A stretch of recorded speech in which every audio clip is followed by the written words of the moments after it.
고개하기 아무리 힘들어도 마스크 쓰기 너무나 갑갑해도 우리가 다 함께 할 수 있는 게 있다고. 화이팅! 안녕하세요. 자, 오늘은 동백꽃 세 번째 마지막 시간입니다.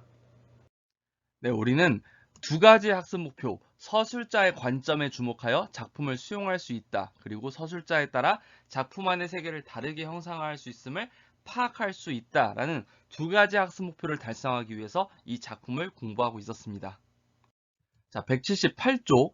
그랬던 걸 이렇게 오다 보니까 또 쌈을 붙여놨으니 이 망할 계집애가 필연 우리 집에 아무도 없는 틈을 타서 제가 들어와 회에서 꺼내가지고 나간 것이 분명하다라고 했어요. 자, 그랬던 걸 이렇게 오다 보니까 해서 그랬던 걸이 뭐예요? 앞에서 점순이가 우리 집 닭 볼기짝을 때렸던 사건, 그리고 우리 집 닭이 점순이네 닭한테 계속 싸움을 지니까 내가 우리 집 닭한테 고추장을 먹였던 그런 사건들을 말하는 거예요. 그랬던 걸, 그런 사건들이 있었던 거를 이렇게 오다 보니까, 자, 이렇게 오다 보니까라고 했는데, 이렇게 오는 건 또 뭐예요? 소설 맨 처음 첫 문장 기억나나요?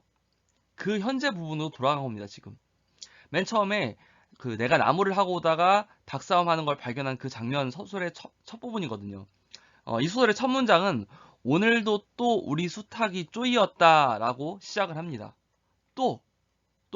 그러니까 수탉이 쪼인 게 처음 있는 일이 아니라 계속 쪼여왔다는 건데, 왜 그런 일이 벌어지고 있는지, 왜 계속 이렇게 우리 수탉이 당하고 있는지 설명하려고 이어서 171쪽에서 나흘 전 감자 쪼간만 하더라도 라고 하면서 어쩌고저쩌고 하면서 그 과거의 감자 사건, 여러분 감자 사건 기억나죠?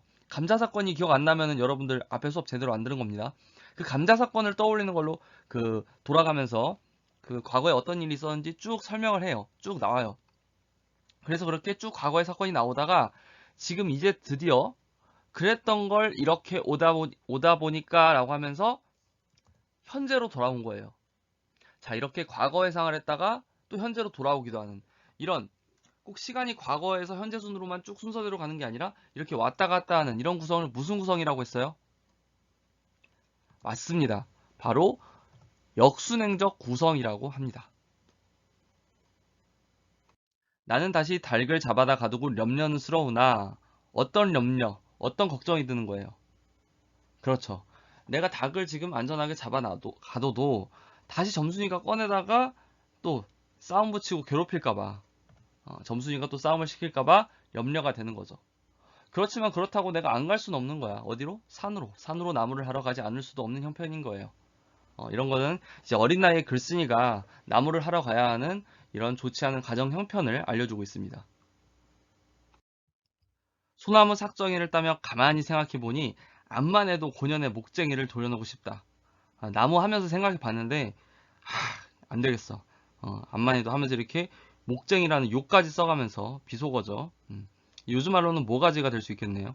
그래서 이렇게 비속어를 사용하면서 생동감과 웃음을 주고 있고요. 이번에 내려가면, 그러니까 이번에 지금 이거 소나무 나무 다 하고 내려가면은 망할년 등줄기를 한번 되게 후려치겠다 하고 싱둥벙둥 나무를 지고는 이제 다 끝났다 하고 불이 나게 급하게 내려왔다라는 거예요. 거지반 집게 다 내려와서 나는 호두기 소리를 듣고 발이 딱 멈추었다. 자, 호두기라는 건 178쪽에 왼쪽에 단어 뜻에 나와 있어요. 그냥 호루라기나 피리 소리라고 생각하면 됩니다. 산기슭에 널려있는 굵은 바위돌 틈에 노란 동백꽃이 소보록하니 깔렸다. 그 틈에 끼어 앉아서 점순이가 청승맞게 시리 호두기를 불고 있는 것이다. 왜 불고 있겠어요, 이거? 약간 이제 관종 스타일로다가 나 있다고 이렇게 알리는 거지. 그보다도 더 놀란 것은 그 앞에서 푸드득 푸드득 하고 들리는 닭의 횟소리단데, 그 전에 이거 노란 동백꽃에 대해서 우리가 한번 생각해 볼게요.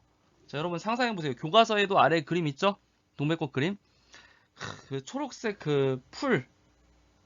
이렇게 있는 데다가 풀숲에다가 노란 동백꽃이 소복하게 깔린 거야. 예쁘겠죠? 이 예쁜 동백꽃을 왜 썼을까? 이걸 이제 어떤 문학적인 소재의 기능으로 우리가 한번 생각을 해보면은, 원래 동백꽃은 사실 노란색은 아니에요. 이런 색깔인데 우리가 흔히 아는 동백꽃은. 그런데 이제 여기서 그럼 동백꽃이 왜 노란색이냐 라는 거는 우리가 이런 걸 알 수가 있어요. 이거는 이제 우리가 지금 알고 있는 이 왼쪽의 동백꽃이랑은 다른 생강나무라는 식물인데, 이 식물의 꽃이 이렇게 노란색인데, 당시에 춘천이랑 경기도 지방에서 이런 생강나무를 산동박이라고 불렀다고 합니다. 그래서 이게 아마도 그 당시 이 산동박을 이 노란 동백꽃이라고 표현한 게 아닌가라고 우리가 생각할 수 있습니다. 뭐 이거는 TMI죠. 중요한 얘기는 아니고, 어쨌든 그럼 이 노란 예쁜 꽃을 왜 이 소설에서 썼느냐? 그거는 작가만 알고 있겠죠. 우리는 알 수 없죠. 하지만은 어쨌든 우리가 그냥 한번 생각을 해본다면은 이런 생각이 이제 많이 퍼져 있습니다. 일단 계절적 배경이라는 거는 뭐 당연한 건데, 이제 이 시골에 향토적인, 시골스럽고 따뜻한 향토적인 분위기를 연출한다. 그리고 또 행복한 결말을 암시한다고 생각할 수 있어요. 이건 사실 짜맞춘 거라고 볼 수도 있지만은, 우리가 이미 알고 있지만은 뒤에서 점순이랑 나랑 결말이 좀 예쁘게 끝나. 그러니까 우리가 그거에 짜맞춰서 이런 예쁜 꽃을 쓰고 이런 예쁜 분위기가 있고 나중에 결말도 좀 행복한 편이니까 이 소재가 행복한 결말을 암시하는 것이 아닌가, 예고하는 것이 아닌가라고 우리가 생각할 수 있는 겁니다. 선생님이 그냥 이거는 뭐야 라고 외우기 시켜도 되는데, 아무래도 선생님이 그게 설득력이 없는 것 같아서 이렇게 생각할 수 있지 않겠냐라고 지금 여러분한테 한번 설득을 해봤어요. 그 틈에 끼어 앉아서 점순이가 청승맞게실이 호두기를 불고 있는 것이다. 그보다도 더 놀란 것은 그 앞에서 또 푸드득 푸드득 하고 들리는 달개 횟소리다.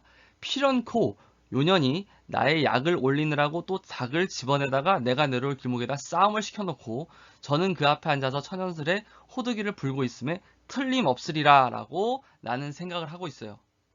그러니까 나는 점순이가 나를 약 올리려고, 날 괴롭히려고 닭을 괴롭힌다고 생각을 한 거예요. 근데 이제 우리는 알고 있죠. 점순이가 왜 이러는지.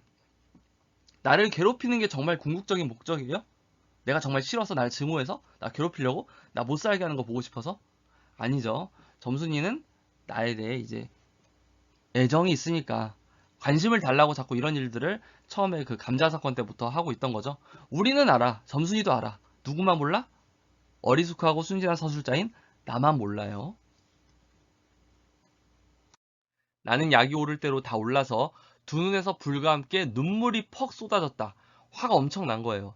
나무지게도 벗어놓을 새 없이 그대로 내동쟁이 치고는 지게 막대기를 뻗치고 허둥지둥 달려들었다. 각차이 와보니 과연 나의 짐작대로 우리 수탈기 피를 흘리고 거의 빈사지경에 이르렀다. 거의 죽을 똥 말똥 된 거예요. 닭도 닭이려니와 그러함에도 불구하고 눈 하나 깜짝 없이 그대로 앉아서 호두기만 부는 그 꼴에 더욱 치가 떨린다. 지금 점순이는 태어난 거야. 닭이 그렇게 되든 말든.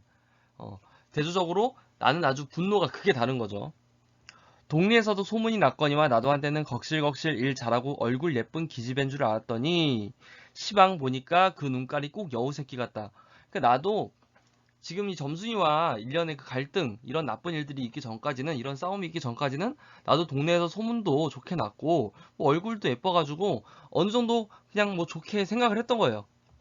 하지만 지금은 이런 갈등 때문에 분노가 크게 달하게 된 거죠. 그래서 그 눈깔이 꼭 여우 새끼 같다라고 하고 있어요.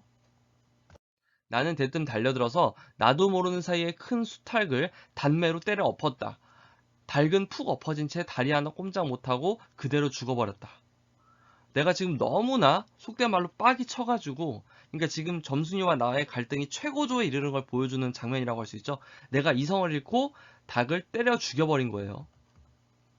그리고 나는 멍하니 근데 이렇게 막상 죽이게 되니까 내가 이성을 잃고 죽이고 나서 이 상황에 내가 이제 당황을 했겠죠. 그래서 멍하니 섰다가 점순이가 매섭게 눈을 흡뜨고 닥치는 바람에 째려봤겠지. 그래서 뒤로 벌렁 나자빠졌다. 이놈아! 너 왜 남의 닭을 때려 죽이니? 그럼 어때? 하고 일어나다가 뭐 이 자식아? 누집 닭인데? 라고 했을 거예요. 누집 닭이에요. 따지고 보면 지금 점순이네는 마름이고 나는 점순이네 그 소장농의, 그러니까 점순이네는 마름집이고 우리 집은 소장농 집이잖아. 그러니까 이런 집안의 이제 경제적인 상황의 이 격차. 점순이네는 갑이고 우리 집은 을이란 말이야.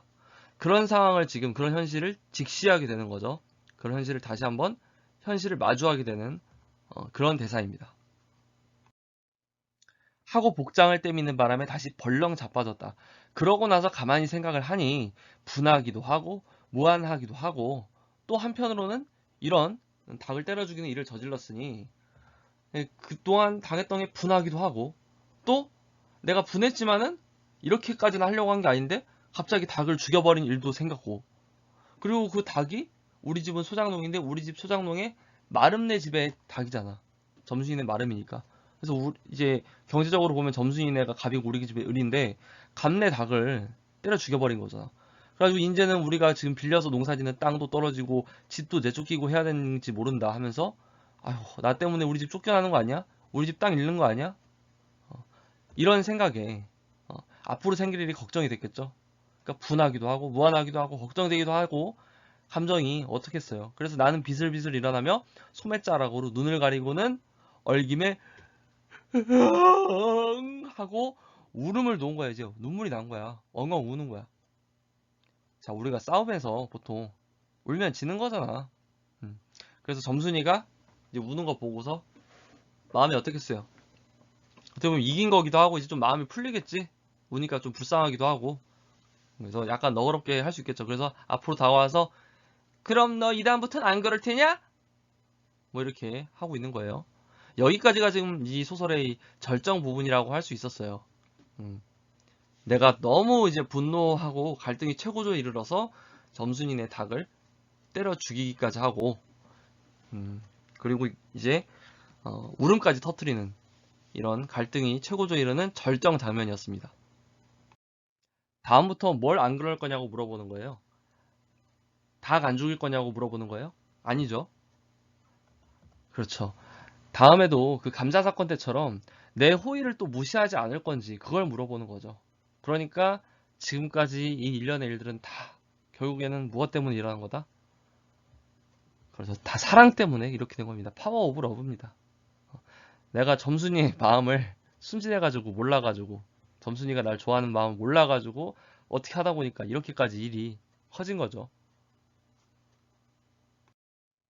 하고 물을 때야 비로소 살 길을 찾은 듯 싶었다. 자, 점순이가 그런 질문을 했을 때 나는 그 질문을 듣고 살 길을 찾은 것 같다고 생각을 했어요. 왜 그랬을까요?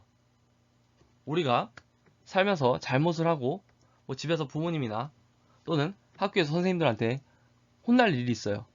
그럼 이제 부모님이나 선생님이 막 혼내요. 막 탈탈 털다가 마지막에 그래서 누구야? 다음부터 이럴 겁니까? 다음에도 또 이럴 거예요? 또는 이렇게 물어보잖아. 그럼 그 질문을 들었을 때 우리는 어떤 생각을 해요? 아, 다음부터는 절대 그러지 말아야겠다 라는 생각을 하지만은 추가로 이런 생각도 조금씩 하죠. 아, 이제 거의 다 끝났구나.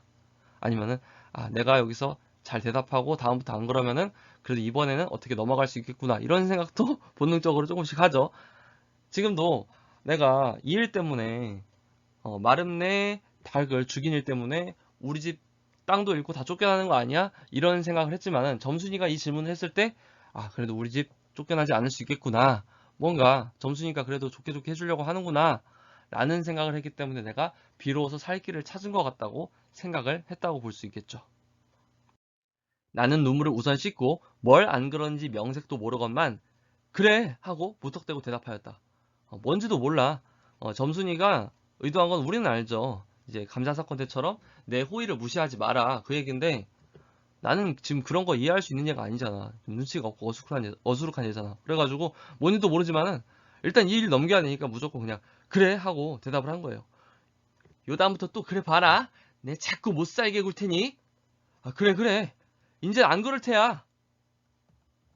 뭔 뜻인지도 모르고 점순이 말겠다고 하겠다고 난 약속을 하는 거예요. 자, 이렇게 뭔지도 모르지만은 위기를 벗어나기 위해서 점순이의 물음에 약속을 하고 있는 이 서술자 나의 아둔하고 눈치 없는 모습이 드러나고 있습니다. 닭 죽은 건 염려 마라. 내 안 잃을 테니. 이렇게 갈등이 지금까지 그 고조됐던 갈등이 쫙 해소가 되는 거죠. 그리고 무엇에 떠다 밀렸는지 자, 이 장면 그 문제의 그 장면이 나옵니다. 그리고 무엇에 떠다 밀렸는지 나의 어깨를 짚은 채 그대로 픽 쓰러진다. 어떻게 된 건지 모르겠는데 하다 보니까 둘이 같이 픽 쓰러진 거죠. 벌러덩 자빠진 거죠. 그 바람에 나의 몸뚱이도 겹쳐서 쓰러지며 한창 피어 퍼들어진 노란 동백꽃 속으로 푹 파묻혀 버렸다. 여기서 멋에 떠다 밀렸는지라고 사실 우리는 다 알고 있죠. 뭐 떠다 밀린 게 아니라 우리는 점순이가 지금 나를 좋아하기 때문에 일부러 이렇게 밀어가지고 지금 넘어진지 알고 있지만은 나는 지금 순진하기 때문에 아직도 이런 점순이 애정 표현을 이해하지 못하고 있어요. 또 지금 이 노란 동백꽃이라는 소재 아까 중요하다고 이야기했었죠. 이 노란 동백꽃이라는 소재는 지금 이제는 좀 납득이 가죠. 나랑 점순이와의 사랑과 관련을 지을 수 있고요. 또 지금 이 예쁜 동백꽃 이렇게 쫙 피어 있는 게 지금 이 둘이 같이 넘어지면서 만드는 아름답고 서정적인 분위기를 연출하고 있다고 할 수 있습니다. 알싸한 그리고 향긋한 그 내음새에 나는 땅이 꺼지는 듯이 온 정신이 그만 아찔하였다. 왜 아찔했을까요? 넘어져가지고 다칠까봐? 아니죠. 나도 이제는 그 남녀의 뭔가의 분위기를 느낀 거죠. 그거를 이렇게 알싸한 그리고 향긋한 내음새에 아찔해졌다고 굉장히 이렇게 감각적으로 표현하고 있어요. 향긋한 이런 건 후각이고 또 앞에서 그 노란 동백꽃 그 분위기 그런 건 이제 시각적으로 형성하죠. 이렇게 감각적인 것들이 많이 나타나고 있습니다. 그래서 아무리 내가 어리숙하고 순진하고 쑥맥이지만은 여기서는 이렇게 같이 넘어지면서 점순이 애정을 느낀다는 것을 이렇게 감각적으로 표현하고 있는 부분이에요. 아무 말 마라? 그래. 자, 뭘 아무 말 하지 말라는 거예요? 둘이 이렇게 된 거를 아무 말 하지 말라는 거죠? 나도 이 정도 눈치는 있어요. 아무리 눈치가 없어도. 그래서 둘 사이의 일을 비밀로 하겠다고 내가 이제 알아들었고요. 조금 있더니 요 아래서 점순아! 점순아! 인연이 바느질을 하다 말고 어딜 갔어? 하고 어딜 갔다 온 듯 싶은 그 어머니가 역정이 대단히 났다. 점순이가 겁을 잔뜩 집어먹고 왜 겁이 났겠어요? 걸릴까봐 겁이 난 거지. 꽃밑을 살금살금 기어서 산 아래로 내려간 다음 나는 바위를 끼고 엉금엉금 기어서 산 위로 치 빼지 않을 수 없었다. 둘이 어머님한테 안 그리려고 몰래 살금살금 엉금엉금 도망가는 장면. 이것도 굉장히 웃음을 유발하는 해학적인 장면이라고 할 수 있습니다. 이렇게 해학적으로 소설의 마무리를 하면서 이 소설이 끝나고 있습니다. 182쪽 활동 보도록 할게요. 자, 1번 주요 사건을 중심으로 이 글의 내용을 정리해보자. 이 글은 시간의 순서대로 쭉 전개되는 것이 아니라 과거로 돌아가서 과거 해상을 하기도 하는 역순행적 구성에 따라서 전개되고 있었어요. 자, 맨 처음에는 오늘 닭싸움이 일어난 이야기가 나왔어요. 나무를 하러 산에 가려는데 점순이가 또 닭싸움을 붙여서 나의 수탉을 괴롭히고 있었고요. 자, 그래서 나흘 전으로 가가지고 감자 사건이 있었습니다. 점순이가 나에게 감자를 주려고 했는데 내가 거절해서 점순이가 이제 마음이 상했죠. 자, 그리고 그 사흘 전에 저녁 나절 이후에 점순이가 나의 집 씨암탉을 괴롭히고 틈틈이 수탉을 잡아다가 싸움을 붙였습니다. 그리고 지금으로부터 하루 전에 점순이네 수탉을 이기기 위해 나의 집 닭에게 고추장을 먹였으나 잠깐 효과가 있었을 뿐 다시 점순이네 수탉에게 당하고 말았어요.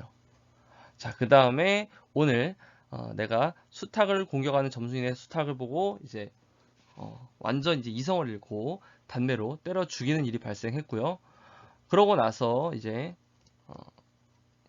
문제의 그 장면, 점순이에게 떠밀려서 나는 동백꽃 속으로 함께 쓰러지면서 이제 이 작품이 끝나게 됩니다. 183쪽 이 글을 바탕으로 하여 나에 관해 정리해 볼게요. 나는 성별은 남자고요. 나이는 17살. 신분은 마르민 점순이네 집에서 땅을 붙이는 땅을 빌려서 농사하는 소장농의 아들이라고 할 수 있습니다. 나랑 점순이의 말과 행동을 보고 나랑 점순이의 처지와 성격을 파악해 보도록 할게요. 우선 나의 말과 행동은 이런 식으로 나와 있어요. 나는 감자 안 먹는다. 니나 먹어라.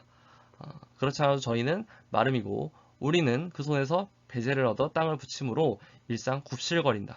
또 점순이의 수탉을 단매에 때려 죽인 다음에 이제 자기도 당하고 무안하고 어떻게 될지 모르니까 울음을 터뜨리기도 하고요. 그래서 이런 것들을 봤을 때 이 친구의 이제 처지와 성격을 보면은 계층 간의 차이 때문에 점순이에게 열등감, 자기가 더 낫다는 느낌, 그리고 위화감을 느끼고 있고요. 가까이 지내기 어렵지. 그리고 이제 소장농의 자식으로서 땅과 집을 언제든지 빼앗길 수 있다는 공포감을 가지고 있어요. 또 한편으로는 약삭빠거나 여우 같지 않고 나는 완전 곰같이 무뚝뚝하고 고지식하고요. 그리고 점순이가 자기한테 애정을 가지고 있는지 좋아하는지 눈치채지 못할 정도로 굉장히 순진합니다. 한편으로는 수탉을 때려 죽일 때 보면은 욱하는 다혈질적인 면도 보입니다. 자, 그래서 점순이의 이제 행실에 대해 드러난 부분은 평소 부끄러움을 타지도 않고 분한하고 눈물을 보이지도 않는다. 나의 수탉을 심하고 끈질기게 괴롭힌다. 뭐 이 자식아 누 집 딸인데 그럼 너 이다음부터 안 그럴 테냐? 뭐 이런 대사들 나왔는데 이런 것들을 봤을 때 점순이는 이 방어적인 나한테 계속 공격적으로 대할 수 있는 마름내 집안의 이제 친구라는 사회적 배경을 갖고 있고요. 또 나에 비해서 자신의 감정을 적극적으로 표현해 보긴 하지만 이 친구도 그렇게 막 영리하거나 그 사랑이나 연애를 엄청 잘하는 건 아니에요. 지금 보면은 그래서 얘도 약간 츤데레잖아. 그래서 어떤 방법으로 표현해야 하는지 잘 모르는 순박한 농촌 처녀라고 할 수 있어요. 물론 상대적으로는 나만큼 어리숙하진 않지. 그리고 활달하고 씩씩하고 야무지고 매서운 면도 가지고 있습니다. 자, 184쪽. 자, 여러분 여기서부터 진짜 중요한 서술자와 시점이라는 개념에 대해서 이야기를 하니까 여러분 자, 잠깐 마음의 준비를 하시고 집중할 준비하고 해보도록 하겠습니다. 자, 이끌기 볼게요. 서술자란 그러니까 소설에서 서술이란 거 뭐냐면 소설에 있는 그 문장 하나하나가 서술이에요. 그 글을 말을 하는 사람이 서술자예요. 서술자란 소설에서 작품의 인물, 사건, 배경을 바라보고 독자에게 이야기를 전달하는 사람이에요. 시로 치면 시의 시적 화자랑 같은 게 소설에서의 서술자라고 할 수 있습니다. 이 글에서 말하고 있는 사람은 누구예요? 바로 주인공인 나 자신이 나에 대해서 이야기하고 있죠. 그래서 이 글의 서술자는 나라고 간단하게 이야기할 수 있어요. 소설에서 이렇게 말하는 사람을 서술자라고 하고 서술자의 위치를 시점이라고 합니다. 시점은 여러 가지로 분류를 하는데 크게 1인칭 시점과 3인칭 시점, 그리고 1인칭 시점은 주인공과 관찰자, 3인칭 시점은 관찰자와 전지적 작가 시점 등으로 나누는데 갑자기 쏟아지니까 어렵죠? 선생님이 하나하나 이해가 가게 설명을 해줄 겁니다. 자, 선생님과 함께 상황 하나에 대해서 예시를 들어서 시점을 공부해 보도록 할게요. 자, 영희라는 친구가 있었어요. 그리고 영희에게는 또 민석이라는 친구가 있었고 철수라는 친구가 있었는데 특히 민석이는 게이머야. 굉장히 게임을 좋아하는 친구예요. 게임을 잘하고 굉장히 수준 높은 아마추어 게이머 정도라고 우리가 상황을 설정해 보겠습니다. 자, 먼저 1인칭 시점에 대해서 이야기를 해볼게요. 1인칭. 1인칭. 우리 영어 시간에 1인칭 뭐라고 해요? I, 뭐, me, 이런 게 1인칭이라고 영어 시간에 배웠죠? 그래서 1인칭이라는 것은 나나 우리를 가리키는 것. 자신을 가리키는 걸 1인칭이라고 하는데, 시점에서 1인칭 시점은 내가 나에 대해서 서술을 하는 겁니다. 그래서, 서술자의 위치, 말하는 사람의 위치는 작품 안에 있는 거예요. 그래서, 말하는 사람은 바로 소설에 나와 있는 등장인물 중에 한 명, 즉 작중 인물이 되고요. 그래서 내가 나에 대해서 이야기할 때는 나라는 말을 쓰잖아. 선생님이 예를 들어 친구한테 예를 들어 선생님이 이름이 뭐 예를 들어 김철수라고 해봅시다. 친구한테 나는 어제 이렇게 얘기하지. 철수는 어제 이러면은 쎄하죠. 약간 4차원이죠. 철수 어제 밥 먹었어. 철수 어제 짜장면 먹었어. 철수 기분이 이상해. 기분이 진짜 이상하네. 자, 그만할게요. 자, 그래서 이렇게 나라는 서술이 드러나는 게 1인칭 시점입니다. 자, 예를 들어서 설명해 볼게요. 나는 그가 왜 화를 냈는지 생각해 보았다. 여기서 나는 영희가 되겠습니다. 아마도 자신의 게임 패배 때문이었으리라. 여기서 자신은 민석이가 되겠습니다. 그건 확실했다. 그는 민석이에요. 그는 이상하게도 게임 랭크에 대한 집착이 있었다. 나는 갑자기 그가 웃어졌다. 자, 영희가 민석이를 바라보면서 하는 생각을 드러내고 있습니다. 자, 나는 영희고요. 그리고 여기서 이제 아마도 자신의 게임 패배 때문이었으리라 라고 하면서 추측을 하고 있어요. 추측이 아니라 민석이의 마음속을 정확하게 안다면 서술을 이렇게 하겠죠. 그는 자신의 게임 패배 때문에 화를 냈다 라고 하겠죠. 근데 그렇게 확신할 수가 없어. 왜? 나는 민석이가 아니니까, 민석이의 속마음을 볼 수 없으니까, 신이 아니니까. 그래서 나는 영희는 추측을 할 뿐입니다. 그래서 아마도 자신의 게임 패배 때문이었으리라 라고 추측한 내용이 나오고요. 나는 갑자기 그가 웃었다, 이런 식으로 내가 나에 대해서 심리를 이야기하는 거니까 영희의 심리는 이렇게 확실하게 잘 나와 있죠. 이런 걸 이제 이렇게 내면 심리 묘사라고 하는데, 심리를 확실하게 보여주는 거를 이따가 다시 한번 나올 얘기입니다. 자, 그래서 1인칭 주인공 시점과 1인칭 관찰자 시점은 사실 큰 차이는 없어요. 말하는 방식에서는. 이제 이런 걸 등장인물 중에 한 명이 내가 돼가지고 작품 안에서 서술자가 작품 안에 등장인물인 작중인물이 되어서 나라고 하면서 서술하는 거를 1인칭 시점이라고 하는데, 그 중에서도 그 작품의 주인공, 그러니까 정말 비중이 높은 작품에서 가장 중요한 중심의 인물이 서술자랑 같은 경우, 내가 바로 주인공이다. 그럴 때 1인칭 주인공 시점이라고 하고요. 1인칭 관찰자 시점은 비중이 좀 낮은 사람이 주인공을 관찰하면서 쓰는 거야. 그 비중이 낮은 사람이 내가 되는 거지. 자, 예를 들면은 여기서 영희랑 민석이가 주인공이라고 썼을 때, 지금 여기서 영희가 민석이의 그 화에 대해서 이야기를 하죠. 그런데 이때 이 영희와 민석이를 바라보는, 특히 영희를 바라보는 또 철수라는, 영희에 대해서 좀 호감이 있고 관심이 있는데 영희는 그거에 대해 관심이 없나 봐.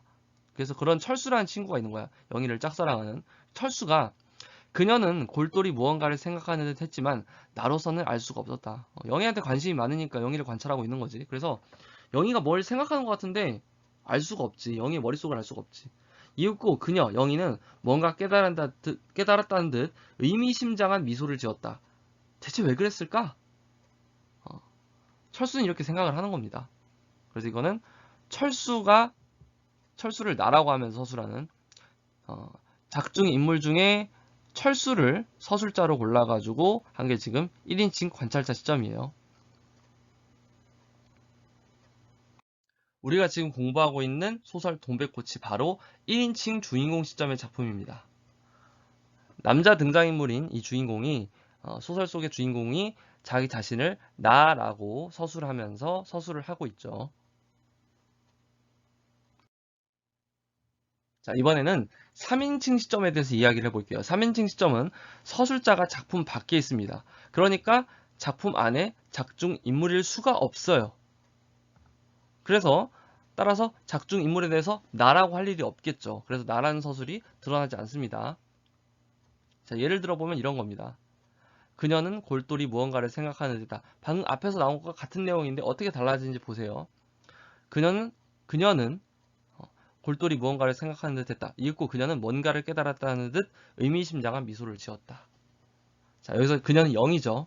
이런 식으로 영희에 대해서 작품 밖에서 쓰고 있기 때문에 이렇게 그녀는 이라고 하고 있고요. 이런 게 바로 3인칭 시점의 예라고 할 수 있습니다. 그런데 이 3인칭 시점을 다시 또 나눕니다. 그 나눌 때 기준은 바로 전지적이냐, 전지적이지 않느냐예요. 전지적이라는 거는 전지전능하다, 그거에서 나온 말인데, 모든 것을 다 알고 있다라는 게 전지적이에요. 그러면은 이 서술자가 신처럼 모든 것을 다 알고 있다면은 등장인물의 내면 심리를 묘사할 수 있겠죠. 무슨 얘기냐면은 이런 거야. 그녀는 슬퍼 보였다. 슬퍼 보였다라는 거는 속마음을 확실히 아는 게 아니죠. 우리가 이렇게 보고 표정이나 눈물 같은 것으로 슬퍼 보인다고 추측을 하는 거죠. 그냥 보이는 걸 얘기하는 거잖아. 이런 거는 전지적인 게 아니에요. 내면 심리 묘사가 아니에요. 그런데 그녀는 슬펐다. 이거는 그녀의 머릿속을 우리가 마음속을 알아낸 거잖아. 확실하게 단정적으로 이야기하잖아. 이런 게 바로 내면 심리 묘사예요. 그녀는 슬펐다가. 그리고 이런 내면 심리 묘사가 있으면은 모든 것을 알고 있다는 전지적이라는 말이 성립하는 거예요. 자, 그러면은 위에 거는 의미심장한 미소를 지었으니까 이거는 그녀가 뭘 깨달았는지 어떤 기분인지 확실히 나오는 게 아니라 그냥 뭔가를 깨달았다는 듯 의미심장한 미소를 지었다. 그냥 우리가 관찰하면 알 수 있는 내용에 불과해요. 전지적이지 않죠? 자, 그럼 전지적인 예를 한번 볼게요. 그녀는 그가 왜 화를 내는지 생각해 보았다. 생각해 보았다. 그녀의 머릿속을 꿰뚫고 있어요. 그녀에 대해서 전지적이죠? 내면심리 묘사가 있죠? 이게 내면심리지. 아마도 자신의 게임 패배 때문이었으리라. 이거는 자신은 누구예요? 여기서 민석이죠. 민석이의 심리에 대해 추측하는 거죠. 그녀의 입장에서. 그건 확실했다. 그는 이상하게도 게임 랭크에 대한 집착이 있었다. 민석이가 참 게임에 대한 집착이 심한 친구가 보네. 자, 그녀는 갑자기 그가 우스워졌다. 여기서 그녀는 0이잖아. 우스워졌다라는 거는 영희의 머릿속이 드러나간 거죠. 영희의 심리 그대로 드러난 거죠. 그녀는 갑자기 그가 우스운 듯 했다라고 하면 추측인데 그게 아니라 우스워졌다라고 단정했으니까 이거는 내면 심리를 그려낸 것, 내면 심리 묘사라고 할 수 있고 이렇게 머릿속을 꿰뚫어 봤다는 거는 전지적이라고 할 수 있어요. 자, 그래서 이렇게 전지적이지 않은 관찰에 불과한 3인칭 관찰자 시점 그리고 등장인물의 머릿속을 그 심리를 그대로 꿰뚫어 가지고 그려내는 전지적 작가 시점 이렇게 크게 두 가지로 3인칭 시점을 나눌 수 있는 겁니다. 다시 한번 3인칭 시점은 서술자가 작품 밖에 있는 거야. 등장인물 중에 한 명이 아니야. 서술자가 밖에서 등장인물에 대해서 이야기를 하는데 관찰자는 전지성이 없어요. 전지적이지 않아요. 따라서 내면 심리 묘사가 없습니다. 그런데 전지적 작가 시점은 전지적이에요. 즉 내면 심리 묘사가 있는데 예를 들어서 이런 거예요. 그녀의 내면 심리에 대해서 갑자기 그가 우스워졌다. 생각해 보았다. 이런 식으로 머릿속을 꿰뚫고 있는 거, 머릿속을 보고 있다는 거. 이런 게 바로 전지적이라고 할 수 있습니다. 그런데 여기서 선생님이 약간 고등학교 수능의 그 문제를 풀 수 있는 근거 정도의 좀 약간 어려운 수준까지 들어가 볼게요. 근데 이게 어렵다고 하는데 우리가 문법도 그렇고 어떤 이론적인 것들은 찔끔 하다가 말면 더 어려워. 그냥 할 때 제대로 하는 게 오히려 쉬운 것들이 있어요. 개운하게. 그래서 이것까지 하겠습니다. 자, 이 전지적 작가 시점을 다시 둘로 나누면은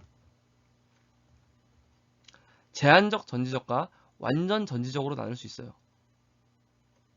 자, 방금 전에 했던 우리 이 위에 거는 한 인물에 대해서만 전지적이에요. 무슨 말이냐면 한 사람, 영희에 대해서만 내면 심리 묘사가 일어나요. 왜냐면 지금 아마도 자신의 게임 패배 때문이었으리라. 이거 누구예요? 민석이죠. 민석이. 민석이의 내면 심리에 대해서는 내면 심리 묘사를 하지 못해요. 민석이에 대해서는 전지적이지 않아. 영희에 대해서만 전지적이에요. 영희에 대해서만 웃어졌다 이런 식으로 전지적이에요. 그렇기 때문에 이런 거를 한 명, 딱 한 명한테만 전지적인 거, 딱 한 명의 내면 심리만 묘사하는 거를 제한적 전지적이라고 하고요. 완전 전지적은 뭐냐? 모든 사람에 대해서 전지적이거나 또는 두 사람 이상의 인물에 대해서만 전지적이어도 완전 전지적이라고 합니다. 선생님, 두 사람 이상이고 또 모르는 인물 그 심리에 대해서 모르는 인물 있으면 완전이라고 할 수 없지 않나요? 라고 할 수 있는데 예리한 지적인데 일단 용어를 이렇게 우리가 일단 받아들이면 되겠어요. 일단 크게 두 개로 나누는 거예요. 한 명한테만 전지적인 제한적, 두 명 이상의 인물에 대해서 전지적인 완전. 그럼 어떻게 두 명 이상인지 확인해 볼게요. 자, 그녀는 그가 왜 화를 내는지 생각해 보았다.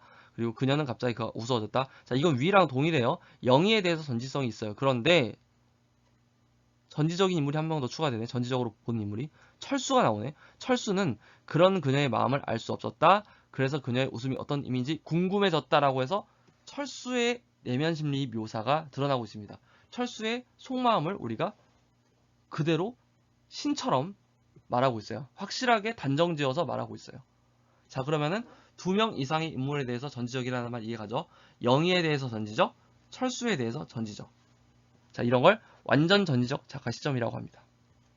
자, 그러면은 여기서 또 여러분 이거는 뭐 중학교 수준에서는 몰라도 되는데 알면 좋으니까 계속 갑니다. 이런 제한적 전지적 작가 시점 같은 경우는 여기 등장인물이 영희랑 민석이랑 철수가 있잖아. 그런데 영희에 대해서만 전지적이잖아. 영희의 내면 심리만 드러내잖아.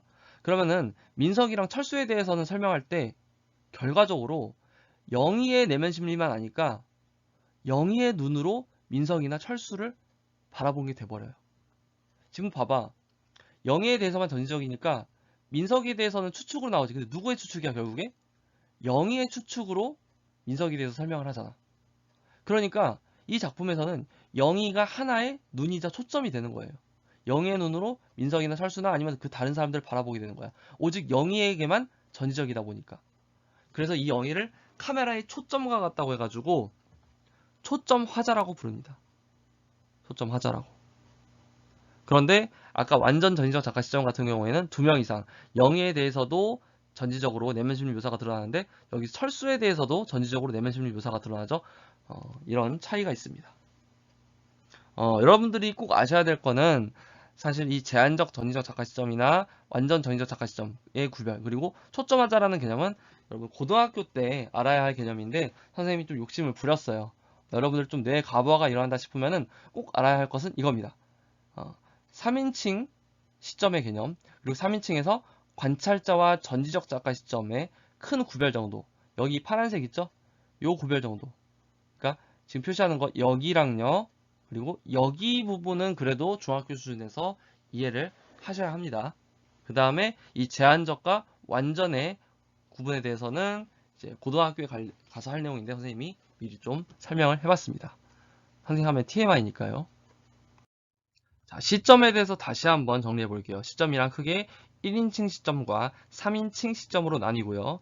1인칭 시점은 나라는 서술이 있다고 했죠. 그래서 서술자의 위치가 작품 아니며 서술자는 작중 인물 중에 한 명이라고 했어요. 자, 그런데 3인칭 시점은 나라는 서술이 있을 수가 없어요. 서술자의 위치가 작품 밖에 있고 서술자가 작중 인물이 아니기 때문에. 자, 그런데 이 1인칭에는 1인칭 주인공과 관찰자로 나눌 수 있고 3인칭은 3인칭 관찰자와 전지적 작가 시점으로 나뉘는데 주인공과 관찰자는 비중의 차이라고 했죠. 그리고 3인칭 관찰자와 전지적은 전지성에 있냐 없냐, 즉 전지성은 내면 심리 묘사가 있냐 없냐로 우리가 알 수 있다고 했죠. 내면 심리 묘사랑 반대되는 건 이제 외양 묘사, 겉보기 묘사인데 선생님이 다시 한번 잠깐 얘기하면 슬퍼 보였다라는 거는 외양 묘사예요. 겉을 보여준 거예요. 슬퍼 보이는 모습이니까. 근데 슬펐다라는 거는 속마음이니까 내면 심리 묘사예요. 그게 전지적의 근거가 되는 거고. 자, 전지적 작가 시점에는 다시 선생님이 이건 고등학교 때 알아야 할 개념이라고 하면서 제한적 전지적과 완전 전지적 작가까지 설명을 했습니다. 제한적이라는 거는 딱 한 명의 등장 인물에게만 제한적으로 전지성이 드러나는 거고, 전지적인 게 드러나는 거고, 그 한 명을 초점하자라고 부를 수 있다고 했죠. 하나의 초점처럼 돼가지고. 그리고 완전 전지적은 2명 이상의 등장 인물에 대해서 전지적인 게 있으면은 완전 전지적 작가 시점이라고 했습니다.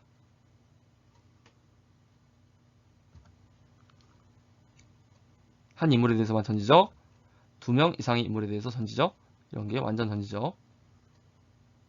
교과서 184쪽으로 돌아와서요. 이 글의 서술자, 동백꽃의 서술자는 남자아이 나였어요. 자, 그래서 이 글에서 나의 생각과 점순이의 의도를 한번 비교해 볼게요. 자, 감자를 준 사건, 이거에 대해서 점순이의 의도는 뭐였어요? 나와 친해지고 싶고, 나를 기쁘게 하고 싶고, 나를 좋아하는 마음을 드러내고 싶었어요. 호감 표시로 감자를 준 거예요. 하지만 나는 눈치가 없고 어수룩한 친구였죠. 여기 이끌기에 보면은 마지막 순간, 이 마지막 순간은 뭐야?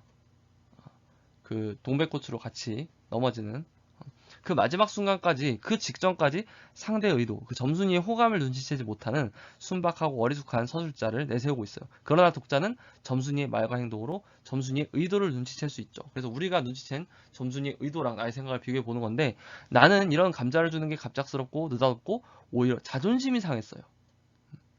자, 그리고 닭싸움을 시킨 일, 점순이는 내 마음을 몰라주는 나한테 복수하고 싶었던 거죠. 그러니까 관심을 받길 만한 마음, 사랑받고 싶은 마음에 이렇게 좀 해코지를 한 거예요. 근데 나는 그런 그 점순이의 의도를 모르기 때문에 점순이가 미쳤다. 쟤 왜 저러지? 쟤 정신이 아닌가? 아, 쟤 진짜 못됐다. 약 오른다. 이런 생각을 했던 거죠. 자, 그래서 이 글에서 서술자를 나, 남자아이, 이 순진한 서술자인, 어수룩한 서술자인 나로 하여 얻을 수 있는 효과는 이게 되겠죠. 말하는 사람이 점순이의 애정 표현을 전혀 모르고 엉뚱하게 이해하거나 대응함으로써 이 사춘기 소년과 소녀의 풋풋한, 이 순진한 소년과 소녀의 풋풋한 사랑을 더 해학적이고 순수한 분위기로 만들고 있습니다. 중간중간 점순이의 의도를 모르는 나의 답답하고 바보 같은 모습 때문에 우리가 웃음을 느끼게 되는, 웃음을 유발하는 그런 부분들 있죠. 그런 걸 우리가 다른 말로 해학적이라고 하고요. 그래서 이렇게 해학적이고 순수한 분위기를 이끌어내는 효과가 있다는 겁니다. 185쪽 활동을 볼게요. 가는 동백꽃의 원문이고요. 우리가 아까 읽었던 거. 나는 이거를 시점을 바꿔본 거예요. 자, 시점을 어떻게 바꿨는지 간단하게 알아보면은 여기 동그라미 나는이라고 나와 있죠. 남자 등장인물을 서술자로 정해가지고 그냥 작품 속의 등장인물을 서술자로 한 몇 인칭? 1인칭 시점이에요. 나는. 이건 또 뭐야 싶어서 그때서 비로소 돌아다 보니 나는 참으로 놀랐다. 1인칭 시점. 자, 그런데 이거 보세요. 만식이는 점순이를 돌아보았다가 참으로 놀랐다. 자, 이런 거는 작품 밖에서 얘기하고 있는 거죠. 지금 점순이에 대해서도 나라고 안 하고 있고, 지금 보면은 등장인물에 대해서 나라고 하는 부분이 없어요. 여러분들 가끔 오해하는 경우가 있는데, 이 큰 따옴표 안에 나라는 표현이 들어가는 걸 가지고 서술자나 시점을 따지는 친구들이 있는데, 이 큰 따옴표 안에 들어간 거는 그냥 대화할 때 말을 그대로 옮긴 거기 때문에 서술자가 설명하는 부분이 아니에요. 이 큰 따옴표 안에 있는 거 가지고 시점 따지면 안 됩니다. 이건 그냥 대사예요. 그래서 지금 여기 이 서술들을 보면은 등장인물이 자기 자신을 나라고 하는 부분이 없기 때문에 이거는 작품 밖에서 서술하는 몇 인칭 시점? 그렇죠. 3인칭 시점이라는 걸 알 수 있습니다. 자, 그럼 다시 한번 자세하게 살펴볼게요. 교과서 방식대로. 자, 서술자는 나예요. 1인칭 시점이에요. 가는. 여기서 서술한 걸 뭘 서술했고 뭘 안 했는지 체크해 보면은 먼저 나의 행동 서술한 부분 찾아보세요. 나의 행동. 자, 이런 부분이 있죠. 나는 고개도 돌리려 하지 않고 일하던 손으로 그 감자를 도로 어깨 너머로 쑥 밀어버렸다. 행동 그대로 객관적으로 나타내는 거죠. 나의 행동. 그리고 그때서야 비로소 돌아다 보니 이것도 나의 행동이죠. 그 다음에 있어요. 점순이의 행동. 점순이의 행동이 있나 봤더니 생색 있는 큰 소리를 하고는 제가 준 것을 남이 하면 큰일 날 테니 여기서 얼른 먹어버리란다. 그래도 가는 기색이었고 뿐만 아니라 새근새근하고 심상치 않게 숨소리가 점점 거칠어진다. 이거 이제 점순이의 외양 묘사이자 행동 묘사이죠. 겉보기. 자, 그런데 나의 속마음, 이게 중요하죠. 나의 속마음이다 봤더니 이건 또 뭐야 싶어서 이거는 내가 아니면 알 수 없는 나의 속마음을 들어가서 본 거죠. 내면 심리 묘사죠. 그리고 나는 참으로 놀랐다. 이것도 내면 심리 묘사입니다. 이렇게 나의 속마음, 내면 심리 묘사가 드러나고 있습니다. 자, 점순이에 대해서는 내면 심리 묘사, 속마음이 있나요? 자, 점순이에 대해서는 내면 심리 묘사, 속마음 있나요? 찾아보세요. 없어요. 아무리 봐도 없습니다. 자, 이게 지금 무슨 시점이겠어요, 그러면은? 나의 행동과 나의 속마음은 드러나는데 다른 사람에 대해서는 행동은 있지만 속마음은 드러나지 않아. 1인칭 시점이죠. 그리고 나는 이 작품에서 충분히 비중이 높은 주인공이라고 할 수 있기 때문에 1인칭 주인공 시점이라고 할 수 있는 겁니다. 자, 이번엔 나를 봐야겠죠. 나라는 건 이 나가 아니라 이 두 번째 바꾼 거. 자, 이번에는 나라는 말이 나오지 않는 등장인물이 아닌 제3자가 서술자인 3인칭 시점이에요. 나는.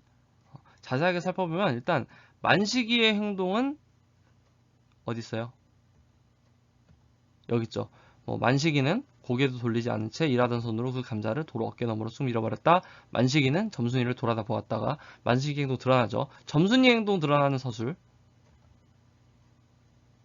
이런 거 있죠. 점순이는 만식이에게 자기가 준 것을 남이 알면 큰일 날 테니 얼른 먹어버리라고 말한다. 점순이의 숨소리가 점점 거칠어지자. 이건 행동이라고 하기 좀 애매하긴 한데 어쨌든 지금은 선생님이 얘기하려고 하는 거는 내면 심리 묘사가 아니라 외양에 들어가는 거죠. 외양 묘사에 들어간다는 거죠. 행동. 또 그 다음에 만식이의 속마음, 만식이의 내면 심리 묘사 드러나는 부분은 이거죠. 점순이 말에 자존심이 상하여 단정적으로 내면 심리 묘사하고 있죠. 참으로 놀랐다.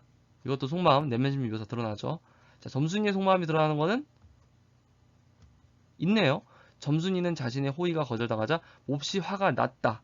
화가 난 듯했다. 화가 나는 것처럼 보였다가 아니라 화가 났대요. 이것도 속마음, 내면 심리 묘사가 드러난 거라고 할 수 있죠. 자, 그러면은 나 같은 경우는 만식이에 대해서도 점순이에 대해서도 내면 심리 묘사까지 싹 다 일어나네. 이런 거는 아까 무슨 시점이라고 했어요? 일단 속마음을 드러나는데 3인칭인데 속마음이 드러나나. 그러면은 전지적 작가 시점이라고 했고요. 작가가 신인 것처럼 등장인물에 대해 전지적으로 속마음, 내면 심리 묘사를 할 수 있는 거. 그런데 하나 더. 아까 전지적 작가 시점을 한 명한테만 전지적인 제한적 작가 시점, 2명 인상한테 전지적인 완전 전지적 작가 시점이라고 했는데 얘는 만식이랑 점순이 2명이니까 완전 전지적 작가 시점이네요. 이것까지 안 해도 된다고 해놓고 선생님이 계속 설명하네. 어쨌든 지금 이것만 이해하면 됐어요. 미안합니다. 너무 많이 얘기해서. 자, 그러면은 나와 같이 전지적 작가 시점, 즉 3인칭 전지적 작가 시점으로 서술자를 바꾸면 어떤 변화가 일어나냐? 남녀 주인공 모두의 속마음을 알 수 있다. 그렇죠. 아까 1인칭 주인공일 때는 누구의 속마음만 알 수 있었어? 남자 주인공의 속마음만 알 수 있었는데 지금은 남자에 대해서도 전지적이고 여자에 대해서도 전지적이다 보니까 남녀 주인공 모두의 속마음을 알 수 있어요. 그래서 모두의 속마음을 알 수 있으니까 처지가 균형 있게 서술되고요. 그래서 인물의 심리와 사건을 일단 아는 게 더 많아지니까 내가 몰랐던 점순이의 속마음도 확실하게 알게 되니까 심리와 사건을 더 분명하고 정확하게 이해할 수 있고요. 또 둘의 마음을 모두 자세히 이해하게 되니 사건 전개가 독자의 예상과 기대를 크게 벗어나지 않아요. 이거는 뭐야? 좋은 거야? 독자가 다 예상할 수 있으면은 오히려 재미가 떨어질 수 있지. 경우에 따라서 이게 안 좋을 수도 있는 거죠. 점순이와 나의 행동에 담긴 의도와 생각을 정확하게 알 수 있다. 그렇죠. 다 드러나니까. 원작에서 나는 점순이의 마음을 모르지만, 그렇죠. 독자는 나를 좋아하는 점순이의 마음을 알기 때문에 재미를 느꼈던 것인데, 이러한 효과가 사라지게 된다. 그렇죠. 무슨 얘기냐면은, 여기서는, 그냥, 원작에서는 나는 점순이 마음을 몰라. 근데 점순이는 당연히 점순이 마음 알고 나는 점순이 마음을 짐작할 수 있어. 그래서 그 순진하고 어수룩한 서술자, 그 사람의 눈으로 바라보는 이 그 상황에 대해서 우리가 재미를 느끼고 해학적으로 느낄 수가 있는데, 그런데 지금은 그런 어수룩한 서술자가 아니라 작품 밖에서 나에 대해서도 점순이에 대해서도 그냥 있는 그대로 그 속마음을 드러내니까 방금과 같은 어수룩한 서술자를 드러냈을 때 그런 그 어수룩한 이의 눈으로 본 그런 효과는 사라지게 되는 거죠.